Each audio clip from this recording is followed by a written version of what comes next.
खुद बोले होते हैं कि भाई 70,000 करोड़, बाद में उनके पास में चाहने के बाद में नील हो जाते हैं। तो ये एक बहुत अच्छा वॉशिंग मशीन है, अगर कोई और होंगे तो वो भी चले जाए और वॉशिंग मशीन में फ्रेश होके आ जाए। मैं तो उनको सलाह दूंगा कि और ढूंढो, ताकि हमको भी पता चले कि कौन कौन भ्रष्टाचारी है, तो हम लोग उनसे दूर रहेंगे। हमको लेके जाने की ज़रूरत नहीं है, हम खरूच पालना नहीं चाहते। हम फ्रेश कैंडिडेट जो जिनको सच्ची समाज की ज़रूरत है, जिसको सच्ची समाज की लगन है, वो समाज के लिए काम करे, समाज के कार्य में आए, समाज के हाथ बार पे लगाए। लेकिन किसी को कुछ समाज की पड़ी ही नहीं है। नमस्कार, अस्सलाम वालेकुम, आदाब। मैं हूं यूसुफ अली, आप देख रहे हैं सेफ न्यूज़ लाइव। आइए नजर डालते हैं आज की खास खबर पर। लोकसभा चुनाव जारी है, लोकसभा चुनाव के 5वें चरण और महाराष्ट्र का ये आखिरी चरण। 5वें चरण में बाकी की सीटों पर मतदान होना है 20 मई को। इस समय हम मौजूद है ठाणे लोकसभा क्षेत्र के भाईंदर शहर में, जहां हमारे साथ ठाणे लोकसभा क्षेत्र के प्रत्याशी, ऐसे तो उम्र में ज़्यादा है लेकिन हम युवा ही कहेंगे, क्योंकि इनमें जो हर काम के प्रति स्फूर्ति है उसको देखकर हम इनको युवा ही कहना चाहेंगे। क्योंकि जब कभी कोई काम होता है, पब्लिक के सामाजिक काम के लिए दौड़ना होता है, तब ठाणे के प्रत्याशी भंवर के मेहता जी जो है वो काफ़ी स्फूर्ति से वहाँ उस काम के लिए पहुँचते हैं, सामाजिक काम के लिए। और हमारा खुद का पर्सनल ऐसा अनुभव भी है। तो इनसे जानते हैं इनके क्या मुद्दे हैं, इनके सामने बड़ी बड़ी पार्टियाँ हैं, किस तरह से इनका क्या विजन है।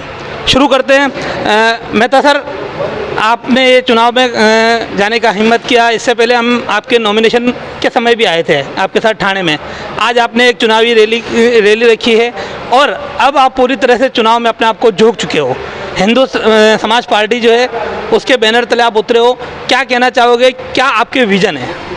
हिंदू समाज पार्टी जो हिंदू समाज के हिसाब से नाम दिया गया है, बाकी पार्टी किसी की नहीं होती है। पार्टी हर कोई इंसान जो किसी भी कोई काम लेके आता है तो उसका करना पड़ता है। अभी हमारा आज हमारी रैली थी, 145 की हमारी रैली आज थी। 145 में हमारा टोटल, मेरा भाईंदर वेस्ट, उत्तम राय, मुर्दा मुरवा और हम जैसल पार्क से होके, हम इधर से नवगर होके, अपना नया नगर होके, हम इधर पेनकर पाड़ा होके, सब इधर अपना मीरा गाँवठन पहुँचे। तो हमने ये देखा कि आज लोगों का जो हमें जो मतलब हमें जो लोगों का योगदान देखा कि लोगों जो उत्साहित लोग थे, हमें मालूम पड़ा कि लोगों को अभी कुछ बदलाव चाहिए और 100% अभी बदलाव होगा, मुझे खातरी है। मेरे देवगुरु धर्म कह रहे हैं और जिस धरती पे मैं भी बैठा हूँ उधर भी देवगुरु धर्म हमारे कह रहे हैं कि 100% आपकी बात बदलाव होगा और बदलाव होना चाहिए। क्योंकि हमेशा कोई ना कोई एक आदमी रहता है और जब एक आदमी रहता है तो उसको ये लगता है अभी बस मैं ही होने वाला हूँ, मैं, मेरे सिवाय कोई नहीं कर सकता है। और इसी के पीछे पहली बात तो ये कि आज के टाइम में जो भ्रष्टाचार की जो दीमक लगी हुई है वो दीमक हटानी है। क्योंकि जो दीमक इतनी गाड़ी लग गई है कि उसको हटाने में हमको भी 5 साल जाएगा। तो कहने का मतलब जो भ्रष्टाचार की दीमक है और आज के टाइम में जो सड़कें, पानी, बिजली, आज पानी 72 घंटे से पानी आ रहा है। सड़कों की हालत देखो आप, 5 साल पहले जो सड़क बनाने वाले थे 2019 में, वो आज 2024 तक नहीं बनी है। ये जो कहते क्या है होता क्या है, ठेकेदारों को ठेका दे दिया जाता है, वो लोग 25-30% माल डालते हैं, 70% ऐसे ही हो जाता है। तो ये सब जो चीज़ हो रही है उनका ध्यान रखना, उनको टाइम टाइम भी करना, मेंटेन। आज लोगों की स्कूल की हालत बहुत ख़राब है। आज लोगों में स्कूल ऐसी हालत है कि गवर्नमेंट स्कूल में कोई बच्चा अपना पढ़ाना नहीं चाहता है। किसके लिए? आज गवर्नमेंट स्कूलों अगर आप खोलते हैं तो गवर्नमेंट स्कूलों की हालत अच्छी होनी चाहिए, उनमें कम से कम बच्चों को पढ़ने के लिए डेस्क अच्छे होने चाहिए। फीस लिमिटेड होती है, मुझे मालूम है। जो भी चीज़ उनको बुक्स है वगैरह, ड्रेस है वगैरह, हर तरह से उनको कॉपरेट करना चाहिए। आज कुछ बच्चे ऐसे जिनकी फीस भी माफ़ होनी चाहिए। तो कहने का मतलब ये सब चीज़ें से परे हैं। और जो उधर कोई गंदगी देखो, बाथरूम में देखो, बच्चों की डेस्क देखो टूटी हुई, इतनी हालत ख़राब है। इतने बड़े शहर में आज 20 से 25 लाख की जनता है, कोई अच्छी गवर्नमेंट हॉस्पिटल नहीं। आदमी हॉस्पिटल में गया तो हॉस्पिटल में जाते ही उसकी स्वाद छोड़ देता है। अरे आपके पास अगर साधन नहीं है तो आपने हॉस्पिटल क्यों खोला? अगर अच्छी स्कूल आपको नहीं थी तो बच्चों को स्कूल में आप पढ़ाते क्यों हैं?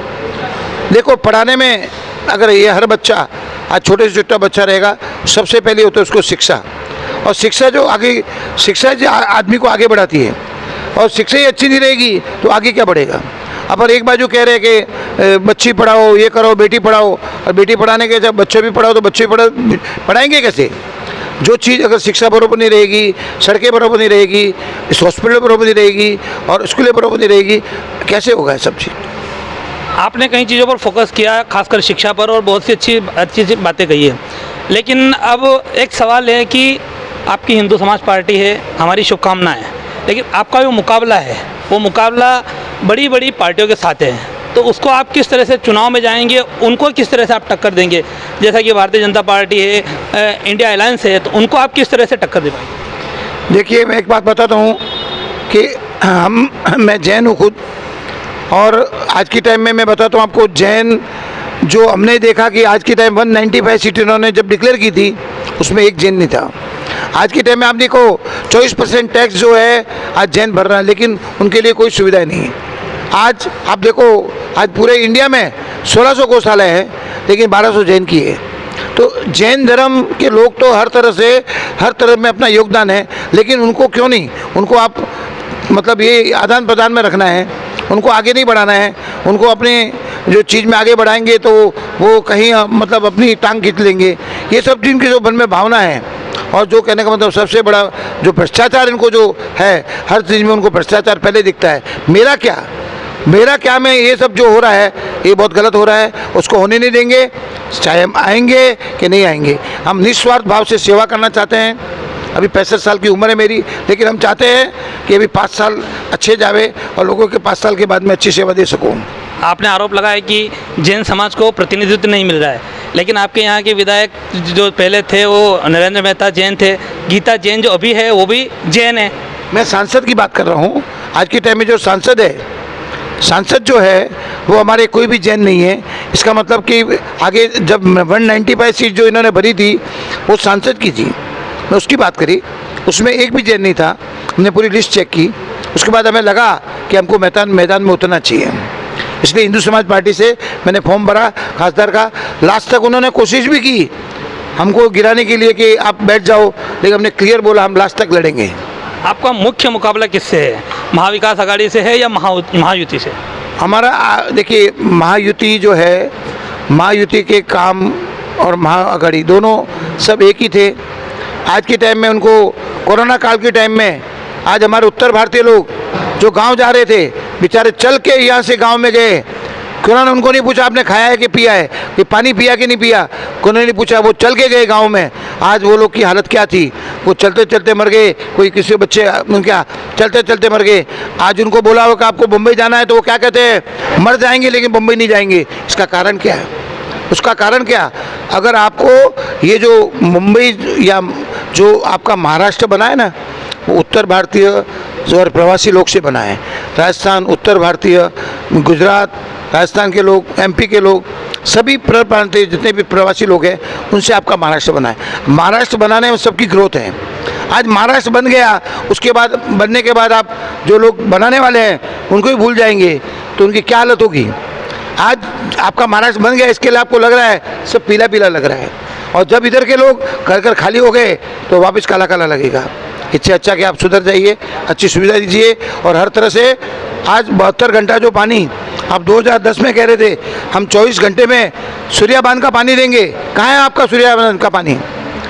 आप नहीं दे सकते तो क्यों वादा करते? ये वादा जो है ना, वादा खिलाफी है, वादा करना गलत है। आज हमारे हिंदू महात्मा जो पालघर में जिंदे मार दिए गए, 2 महात्माओं को, उनका जो ड्राइवर था उसको भी मार दिया गया।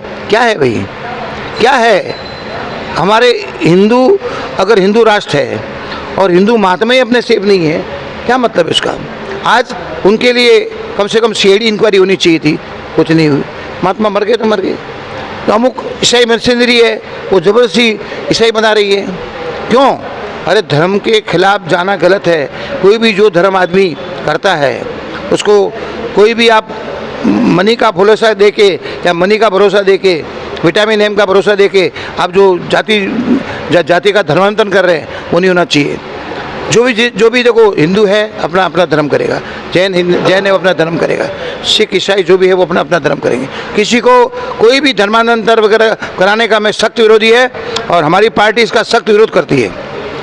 अब हम इनवाइट करना चाहेंगे मनोज जी तिवारी जो प्रदेश अध्यक्ष है, आपको इनवाइट करना चाहेंगे। आप यहाँ इस समय आपने क्या मिशन लेकर अपने कैंडिडेट उतारे? कितने कैंडिडेट आपने लास्ट टाइम बताया था कुछ 4 कैंडिडेट आप बता रहे थे, तो कंफर्मेशन कितनी है और आपका मिशन क्या है?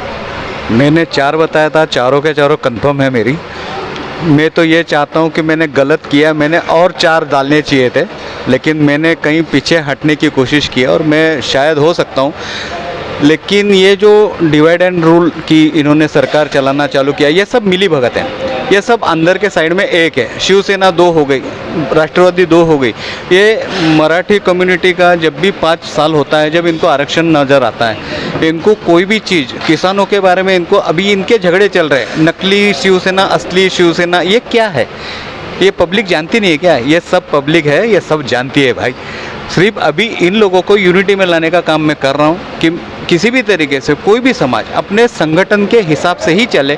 जो इन्होंने काम किया है उसको कहीं ना कहीं अंकुश लगे, और जो विकास कार्य, विकास कहाँ होना चाहिए? आज जो हमारे बच्चे हैं उनका विकास होना चाहिए। जो हकीकत में जिनको बच्चों को खाने नहीं मिल रहा है उनके लिए विकास होना चाहिए। विकास मेट्रो रास्ते और सीमेंट के रास्ते बना के तुम क्या कर रहे हो? आज के कंडीशन में जब पानी का ही किल्लत हो जाएंगी आगे चल के फ्यूचर में, तो पानी मिलेगा कहाँ? पानी के लिए दिक्कत इतनी है तो तुम डेवलपमेंट कर रहे हो तो सीमेंट के पूरे महल खड़े कर रहे हो रास्ते के ऊपर।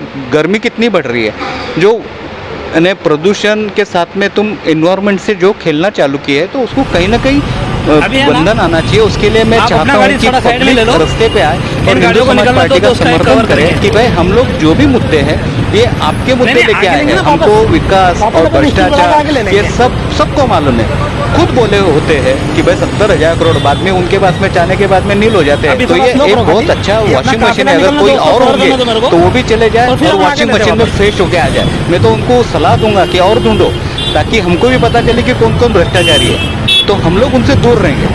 हमको लेके जाने की जरूरत नहीं है, हम खरूच पालना नहीं चाहते। हम फ्रेश कैंडिडेट जो जिनको सच्ची समाज की जरूरत है, जिसको सच्ची समाज की लगन है, वो समाज के लिए काम करे, समाज के कार्य में आए, समाज के हाथ बार पे लगाए।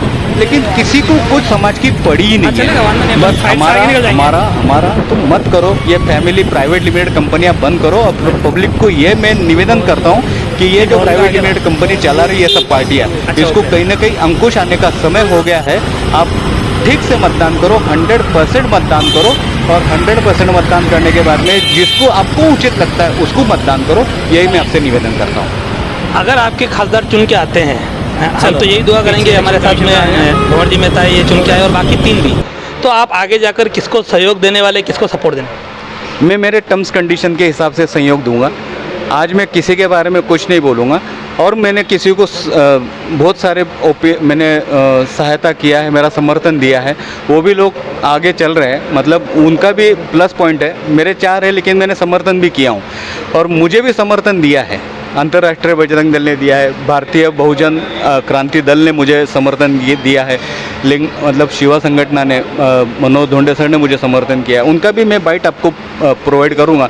और अभी तो फिलहाल मेरे साथ में यहाँ पे भारतीय बहुजन क्रांति दल के उपाध्यक्ष भी बैठे हैं, जिन्होंने मुझे हिंदू समाज पार्टी को समर्थन दिया है। वो भी आपको 2 शब्द बताएंगे। आप जिन जिन पार्टियों का नाम ले रहे हैं, बजरंग दल और दूसरी पार्टियां, अमूमन देखा गया है कि ये पार्टी जो है बीजेपी का एक वोट बैंक रही है। तो क्या आपको लगता है कि इस समय में एंटी इनकम्बेंसी है, लोग बीजेपी से त्रस्त आ चुके हैं? 100%। जब एक पार्टी का मुखिया गलत करता है तो नीचे के एक तो बगावत के आते हैं, बाप हो या बेटा हो। अगर बाप गलत कर रहा है तो वहाँ पे उसको समझाना चाहिए, लेकिन उस समझने के तकलीफ में है। और तुम जो हिसाब से भ्रष्टाचारियों को इन करते चल रहे हैं और बाद में क्लीन चिट मिल रही है, तो वो पैसे का गया कहाँ? वो पैसे के बारे में हमको हिसाब मांगने का अधिकार नहीं है क्या? क्लीन चिट कौन थे बेस पे? उन्होंने पैसा भर दिया क्या बैंक में? उन्होंने जो भी उन्होंने फ्रॉड किए हैं, किसी के भी ले लो, इतने सारी लिस्ट है कि मैं अभी बोलूँगा तो बहुत बड़ा मुद्दा हो जाएगा। तो हमको बोलना किसी को नहीं है, जो रियलिटी है वो रियलिटी के ऊपर काम करना है। मैं यही चाहता हूँ कि जो कुछ हो रहा है ये पब्लिक को बिल्कुल 101% मालूम है। पब्लिक नोटा दबाने के बजाय हिंदू समाज पार्टी का ऑटो रिक्शा को दबाएंगे तो मैं ये समझूंगा कि आप मेरे तक आ सकते हो। मैं कहीं पे भी रहूँ, मेरे कैंडिडेट लोकल है, मैं लोकल हूँ, यहाँ का ही हूँ, कहीं जाऊँगा नहीं। लेकिन आपके काम करने के लिए मुझे एक बार मौका मिले तो मैं आपको कहीं निराश नहीं करूँगा, और जो मैं कमिटमेंट कर रहा हूँ वो पूरे के पूरे करने की कोशिश करूँगा। आपने लास्ट टाइम के इंटरव्यू में ये उम्मीद जाहिर की थी कि आपको पूना में रिक्शा मिला है और तब तक यहाँ चिन्ह रिक्शा नहीं मिला था, लेकिन यहाँ भी रिक्शा मिल चुका है और बाकी जगह पे रिक्शा है, तो रिक्शे के पीछे आपकी क्या ऐसी भावना है? एक रिक्शा एक ऐसा वाहन है कि इसमें सर्वसाधारण व्यक्ति आराम से बैठ के जाता है, वो करोड़पति हो या बेचारा गरीब हो, वो एक सर्वसाधारण, मेरी ऐसी धारणा है कि भाई जो सर्वसाधारण व्यक्ति है वो रिक्शा एक ऐसा वाहन है कि उसको कोई मना नहीं करता। ऑटो रिक्शा को हाथ दे के रुकाने के लिए, मतलब वो इतना इम्पोर्टेंट इंसान है कि उसको ऑटो चाहिए स्टेशन से बाहर निकलते ही, बस स्टैंड से बाहर निकलते ही वो ऑटो ऐसा करते हैं ना, तो वो मैंने वो बहुत बार देखा था कि भाई ऑटो ही चाहिए मुझे, और भगवान ने मुझे चारों ऑटो रिक्शा का सिंबल दिया है, उसके लिए मैं बहुत बहुत धन्यवाद करता हूँ। जिन्होंने भी मेरे को सपोर्ट किया, मैं भगवान का बहुत बहुत एहसानमंद हूँ कि ये मेरे लिए प्लस पॉइंट है और मेरे लिए अच्छा साइन है। एक आखिरी सवाल, नितेश राणे जी जो कि पिछले दिनों काफ़ी चर्चा में है, यहाँ मीरा भाईंदर में भी क्या क्या हालात हुए सबको मालूम है, उनके ऊपर मामले भी दर्ज हुए और अपने एक बेबाक जो तरीका है उसके ऊपर रवैया है उसके ऊपर आज भी बने हुए हैं। हाल ही में उनको वसई का पर्यवेक्षक बनाया गया है, पालघर जिले का, और पिछले दिनों वसई में थे तो वहाँ भी उन्होंने अपनी प्रेस कॉन्फ्रेंस में पूरा हिंदूवाद और मतलब लीग से हट के ऐसा ही बयान दिया। तो क्या कहना चाहेंगे कि इस तरह से भाजपा के पास विजन खत्म हो चुका है क्या? 100% विज़न टोटल ख़त्म है उनके पास में, कुछ है ही नहीं उनके पास। तो कुछ ना कुछ किसी भी तरीके से कन्फ्यूज़न पैदा करे, पब्लिक को भ्रमित करे और उसके ऊपर क्वेश्चन मार्क निकाले और उसके ऊपर वाक चातुर्य के साथ में बीजेपी आखिर में ब्राह्मणों की पार्टी है और ब्राह्मणों का वर्चस्व आज भी है उस पर, तो किसी भी तरीके से उनका लिखा हुआ इधर बोला जाता है। और ब्राह्मणों को मैं इनडायरेक्टली किसी का नाम नहीं ले रहा हूँ, तो ये एक्चुअली रिमोट कंट्रोल चल रहा है और मैं इसके बारे में कुछ नहीं बोलूँगा। मुख्य मुकाबले में था यहाँ पे तो मैं ऐसा सोचता हूँ कि यहाँ पे कोई मुकाबला है ही नहीं हमारे कैंडिडेट के लिए, क्योंकि मैं समाज के लिए निकला हूँ और ये आपस के ही है, ये आपस एक घर के दो भाई फुट के आए हैं और ये उल्लू बनाने का काम कर रहे हैं कि भाई पब्लिक चूतिया है, इनको क्या है बोल दो और फिर नहीं तो जो भी करना है वो हिसाब से करो। बस मैं ये चाहता हूँ, मुकाबला मेरा किसी के साथ में नहीं है, मैं यही मानता हूँ। तो ये हम चर्चा करते, चर्चा काफ़ी लंबी हो गई आप, लेकिन आपने अंत तक देखा, इसके लिए आपको बहुत बहुत धन्यवाद।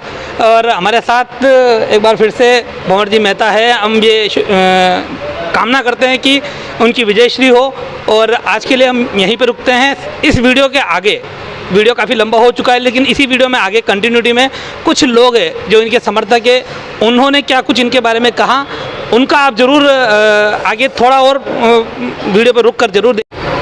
सर आपका नाम क्या और कौन सी पार्टी से आप संबंधित? मेरा नाम अन्ना साहेब राठौड़, भारतीय बहुजन क्रांति दल राष्ट्रीय उपाध्यक्ष हूँ। आपने नाम अपनी पार्टी का कुछ और बताया है, लेकिन आपके गले में जो अभी ये पड़ा है बैनर वो राष्ट्रीय धर्म हिंदू समाज पार्टी का है। तो नहीं, मेरा हिंदू समाज पार्टी को समर्थन दिया हूँ, मेहता साहब को मेरा पाटिंबा दिया हूँ मैं। कितने आपके कार्यकर्ता फॉलोअर? मेरे कार्यकर्ता कम से कम थाना डिस्ट्रिक्ट में 2000 कार्यकर्ता हैं हमारे समाज के, बंजारा समाज के। वो पूरा जो मेहता साहब को समर्थन दिया है वो पूरा एकजुट करके उनको साथ देने वाले हैं। क्या वजह रही कि आपने मेहता साहब को ही चुना? देखो, आपको तो मालूम है देश में क्या हो रहा है। 2014 से अच्छे दिन आने वाले बोल के सब लोग, हम पूरा देश के लिए सबको मोदी जी को चुना, लेकिन मोदी जी ने 15 लाख देता बोल के कुछ नहीं किया। 19 में भी उसने कुछ काम नहीं किया, सब फेक ही काम कर रहे हैं। अब तक कितने लोगों को इतना परेशान है कि आज 400 रुपये का सिलेंडर आज 1200 को गया और कल अगर आएगा वो वापस तो 4000 भी करेगा। वो हुकुमशाही चला रहा है। इसलिए हमने एक बार सोचा कि भारतीय जनता पार्टी को तड़ी पार करने से बहुत अच्छा मिलेगा, सुकून मिलेगा, इसलिए हम मेहता साहब को समर्थन करने का सोचा है हम। Thank you. आप पूछे कोई कुछ? मैं पूछा, आज हिंदू समाज पार्टी के लोकसभा उम्मीदवार भंवरलाल जी मेहता खड़े हुए हैं और आप सब लोगों को ज्वेलर्स व्यापारी या जो भी व्यापारी उनको समर्थन देने आए हैं, तो आप उन्हें किस प्रकार समर्थन दे रहे हैं और क्यों? भंवर जी मेहता पिछले 20-25 साल से ज्वेलर्स एसोसिएशन ही नहीं, सामाजिक काम के प्रति भी बहुत ही एकदम कर्तव्यवान और ना निष्ठावान एक कार्य करता है। तो वो ग्राउंड रूट लेवल पर भी बहुत जन की सामाजिक सेवा उन्होंने की है। मैं तो गोरेगांव से उनको पर्सनली यहाँ पे उनका समर्थन करने आया हूँ, क्योंकि मेरा एक छोटा सा काम था, एक गलत मेरे को फंसाया गया था, तो भंवर जी मेहता के थ्रू ही आज हम उनके समर्थन के थ्रू ही है ना हम उसको रिजॉल्व कर सके हैं। तो मेरे हिसाब से भंवर जी जैसे कैंडिडेट अगर लोकसभा में आए तो ये सिर्फ ज्वेलर्स एसोसिएशन के लिए ही नहीं, साधारण समाज के लिए भी बहुत ही एक अच्छा कार्य होगा। तो भंवर जी मेहता जैसे एक निष्ठावान, ईमानदार और सामाजिक कार्यकर्ता का आना ये समाज के लिए बहुत ज़रूरी है। और मैं तो चाहूँगा जो भी ये भाईंदर, मीरा रोड और जो भी लोकसभा कॉन्स्टिट्यूएंसी जो 25 नंबर की लग रही है, तो ज़्यादा से ज़्यादा प्रचार हो उनके प्रति और वो जीत कर आए, ऐसी मेरी मंगल कामना है। सर आपका नाम? मेरा नाम उत्तम शाह है। आप भंवर जी मेहता जो कि लोकसभा ठाणे से प्रत्याशी है, उनको सपोर्ट कर रहे हैं, समर्थन कर रहे हैं, क्या कहना चाहिए? देखो, भंवर जी मेहता पहले से बहुत अच्छे सोशल वर्कर रह चुके हैं। जब भी ज्वेलर्स एसोसिएशन से लेके कोई भी कामों में जब सहायता की ज़रूरत पड़ी है तो भंवर भाई वहाँ पे हमेशा तत्पर सहायता हमको प्रदान की है। और उनका जो प्रभुत्व है समाज के ऊपर, जो लोगों के लिए काम करने की उनकी जो दिल से भावनाएं है, वो उनके कामों में से भी दिखाई दी है। हर पल हमने वो महसूस की है। आगे भी जाके अगर भंवर भाई को कोई ऊपर जिम्मेदारी सौंपते हैं तो वो पूरी तरह से निभाएंगे उसको। और जो भी हमको सहायता करनी है, सपोर्ट करने हैं, जो भी अपने रुके हुए काम है, जो जनता की जो भी परेशानियां हैं, वो सब दूर करने में भंवर भाई बहुत अच्छा आज की तारीख में हमारे पास एक व्यक्तित्व महत्व है। जो काम सांसद और एमएलए को करना चाहिए वो काम इस समय भंवर लाल जी मेहता करे, जैसे ज्वेलर्स के हर समस्या का समाधान। कई बार पुलिस स्टेशन में भिड़ जाते, रिकवरी का कई सारा माल पुलिस ज्वेलर्स को नहीं देती, खुद दबा देती है। उनसे भिड़ना, उनसे घंटों तक बहस करना, कमिश्नर तक बहस करना, वो चुराया हुआ वहाँ सम्मान के साथ ज्वेलर्स को देना, ज्वेलर्स को अगर पुलिस डिपार्टमेंट फंसाता है तो उन्हें बचाना। तो आपको ऐसा नहीं लगता कि अपना भंवर लाल जी मेहता का जो ये है तो इन्हें बहुमत से प्रचंड विजय होगा, क्योंकि सामने शिवसेना के भी खड़े हैं? देखो, ज्वेलर्स एसोसिएशन से भंवर भाई मेहता बहुत अच्छे से संलग्न है, उनके लिए बहुत कार्य किए हुए हैं, बहुत सारी उनकी तकलीफ़ें दूर की हुई है। और जो आदमी का प्रभुत्व बन चुका है काम कार्य करने की, वो श्रेणी बढ़ने ही वाली है। उनकी जैसी जिम्मेदारियां बढ़ेगी, वो और लोगों के लिए भी हाथ इतने ही खुले रखे हैं उन्होंने। हर कोई इनसे मिलिए, हर कोई अपना प्रॉब्लम है, समस्या है, उनसे जाके बैठिए, वो समाधान कारक होगा ही होगा। हमारे चैनल सैफ न्यूज़ लाइव पर अपने व्यापार और सेवा से संबंधित विज्ञापन प्रसारण हेतु दिए गए मोबाइल नंबर पर संपर्क करें।